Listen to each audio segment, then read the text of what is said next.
Today I'm showing you step by step how to create this stunning bounty cake. I'll walk you through my entire cake design and recipe development process for turning the classic bounty bar into an Entremet cake and how I created a dessert that's a perfect mix of coconut and chocolate.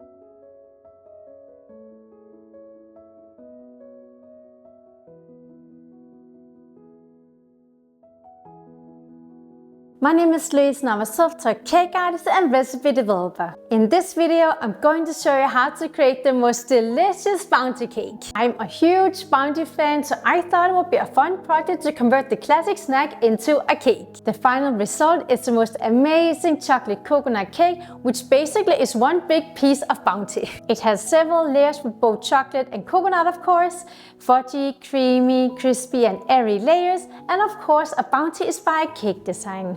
I'm going to show you the process behind developing this cake recipe, my thoughts behind transforming the classic bounty snack into an Entremet cake, and why this recipe turned out even better than I dreamed of. If you want to bake the cake at home, you can find the full recipe on my website via the link in the description box. To make this cake, I'm also going to show you how to master the following techniques. How to make my favorite dark chocolate brownie, a crispy milk chocolate and cocoa feuilletine layer, a smooth coconut ganache, a delicious coconut cocoa layer, a creamy coconut broken gel, and an airy coconut mousse. I'm going to show you how to make the following layers. Dark chocolate brownie with milk chocolate and cocoa feuilletine crunch, coconut ganache, coconut and cocoa topping, coconut broken gel, coconut mousse, velvet spray, and chocolate decoration. And some very exciting news! My brand new online course, Master Entremet Cakes at Home, my 5-step framework to creating professional quality cakes from start to finish, is now open for enrollment. Inside the course, I teach you my proven 5-step formula: cake base, crunch, creamy element, mousse, and decoration, so you can create professional style Entremet cakes from start to finish.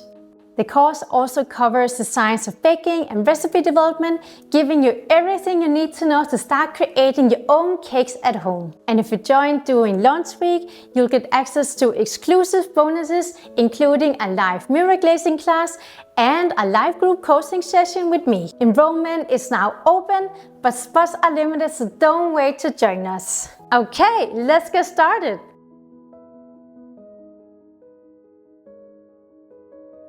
I wanted this bounty cake to resemble the traditional bounty bar and to be the perfect mix of chocolate and coconut. So I decided to start the cake layers with an intense chocolate flavor by making my very favorite brownie. This brownie recipe is a staple in many of my recipes, as it just really is the best brownie. Since I wanted the brownie to have an intense chocolate flavor, it's mainly with dark chocolate that I stir in melted butter. Then we whisk in sugar, eggs and a little flour and a pinch of salt. The fact that the batter is mixed with a hand whisk makes the batter super fudgy, which is exactly the consistency we're going for.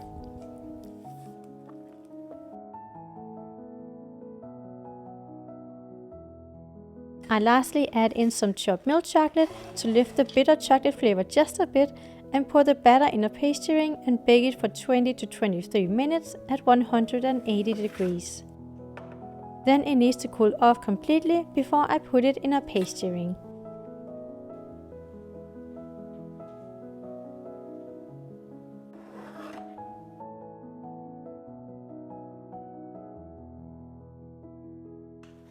As you probably already know, I love adding crunch to my cakes, and I also wanted to add a second layer with chocolate flavor. So I made a crunch layer with milk chocolate and cocoa, where I melt the chocolate and mix in feuilletine, Nutella, cocoa powder and also a bit of salt.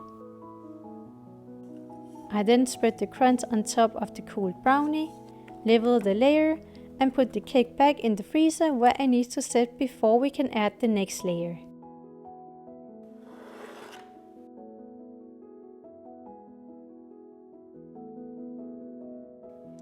Now it's time to add all the coconut layers. To add a fudgy consistency to the cake, I'm here making a coconut ganache with white chocolate. I first start out by melting white chocolate. Then I heat heavy cream and coconut cream almost to a boil before pouring it over the white chocolate. I'm here using coconut cream as it gives a stronger coconut flavor and a more creamy consistency than just using coconut milk.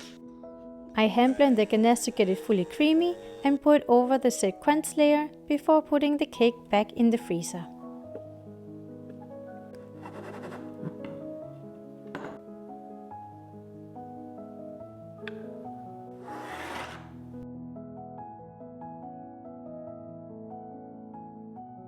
In order for this cake to really resemble the classic Bounty Bar, I wanted to add a coconut layer that resembles the coconut filling you get in the Bounty Bar. I make it by melting butter and then stirring in lots of shredded coconut, icing sugar, cocoa powder and salt, and just a tiny bit of espresso powder to balance the sweetness a bit. I then heat it for around 1 minute, take the pot off the heat and let it cool on the kitchen counter before pouring it over the cake. Lastly, I level the layer with a spatula and put the cake back in the freezer.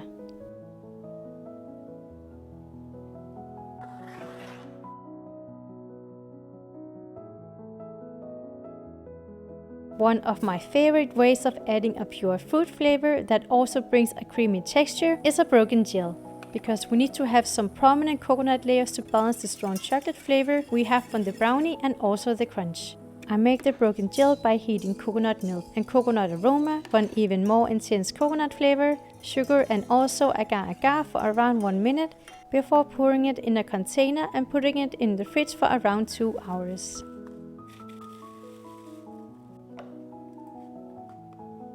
After it's set, I blend it to a creamy consistency, put it in a piping bag and spread a layer on top of the ganache.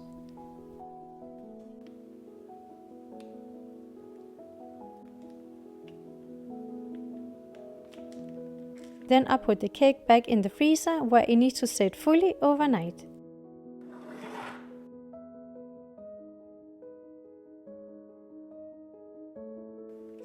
For our last coconut element, I decided to make my favorite coconut mousse. This one has a super light and airy consistency that I think complements the other cake textures and layers perfectly. I'm again using both coconut cream and a bit of coconut aroma, as coconut by itself doesn't have the strongest flavor and we need to balance this with the rich chocolate flavor in the other layers. I make the mousse by first melting white chocolate, then heating coconut cream almost to a boil, stirring in soaked gelatin, before I pour the hot cream over the white chocolate while I stir in the middle.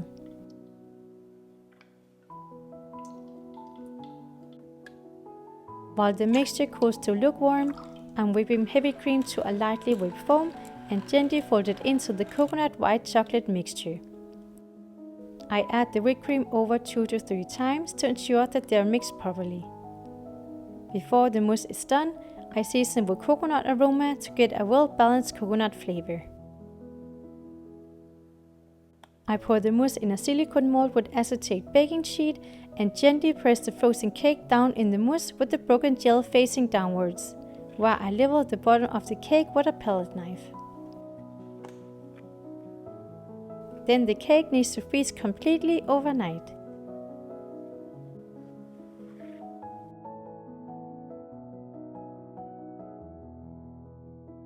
Now that we've made all the cake layers that perfectly balances coconut and chocolate, I also wanted the cake design to resemble the Bounty Bar. I therefore decided to cover the cake with a white chocolate velvet spray, as I thought the frosty look from the velvet spray would be a nice visual reference to coconut. I then start preparing the chocolate decoration made from milk chocolate to resemble the chocolate flavor inside the cake.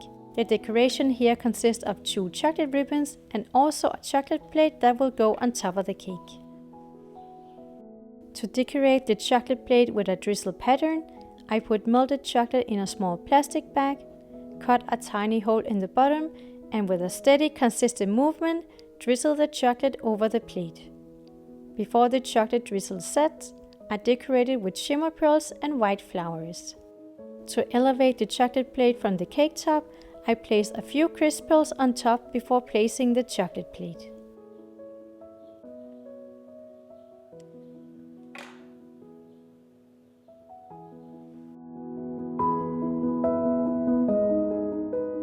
And here we have the final cake that I think really looks like a bounty cake.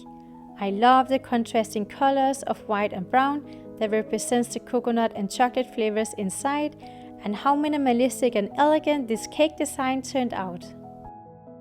So good. Guys, this cake is truly amazing. I mean, I love all my cakes, but some of them just have like a special place for me. I just love all the textures in this cake with the super fudgy brownie, smooth ganache. We also have a bit of crunch and just a lot of coconut flavor, which is not always the easiest because coconut is not a super prominent flavor. So I really did my very best to make it taste equally like coconut and chocolate. And I really think this one turned out to be the perfect bounty recipe. This cake is truly like eating bounty in a cake. I hope you get the chance to make this delicious bounty cake at home. And if you like my videos, make sure to subscribe, and you can also check out my Entremet cake playlist here. See you in the next video.